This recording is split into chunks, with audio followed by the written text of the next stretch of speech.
Top-down hero shooters. Where else can you feel like a tactical mastermind one moment, then immediately regret your life choices after facing a tank with nothing but a support character?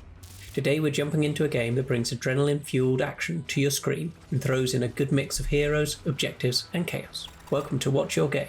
I'm Gaspode, and it's time to test a new game. It's a top-down hero shooter where you clash with other players in objective-based combat. You've got a roster of heroes to pick from, each split into classic brackets: tank, assault, and support. Each hero packs 3 abilities, including a powerful ultimate, so there's plenty of room to try different tactics. Whether you're a charging straight in tank type or a hang back and heal support player, there's a hero here for everyone. There are a few ways to play: PvP quick play, PvP ranked, and PvE Deathrun mode.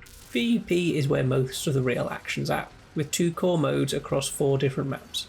First there's pushback, which is a classic deliver the payload setup. You and your team push the objective to the other side of the map, facing fierce resistance every step of the way. Then there's Detonation, where one team defends as the other one tries to plant bombs at designated sites. Simple objectives, but enough to keep things heated. And if you're not in the mood for PvP, there's Deathrun, a PvE mode where you clear waves of enemies per room. Each clear room lets you select new skills, stats, and weapons. It's a great way to get used to the controls and level up your hero skills without the pressure of enemy players breathing down your neck.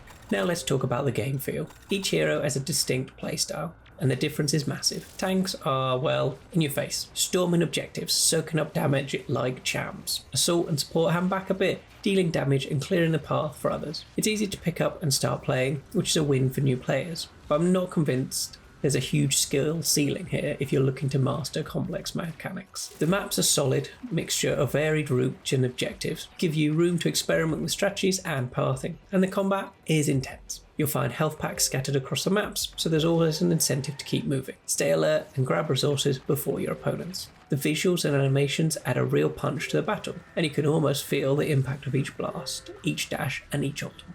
One thing to note, the player base is thin, very thin. You might find yourself matched with bots pretty often. And if you're going up against a pre-made team with your ragtag group of randoms, the odds can be very stacked against you. Team play here matters, so if you're not coordinating, it's easy to get steamrolled. And yes, this game is on Ronin chain. They've got a VIP pass as part of a play to airdrop, along with an in-game purchases in ROM. So if you're a Web3 gamer, there's a little bit of that integration here for you. But if you're more of a casual player, don't worry, you can still enjoy the main experience without diving into the blockchain side of it. It's got a good potential for competitive play as well, thanks to custom lobbies and spectator mode. I can easily see the game fitting into a tournament setup, especially with different hero classes and tactical options on offer. If the player base grows, there's a lot of potential for intense matches and team strategy here. So where do I land on this one?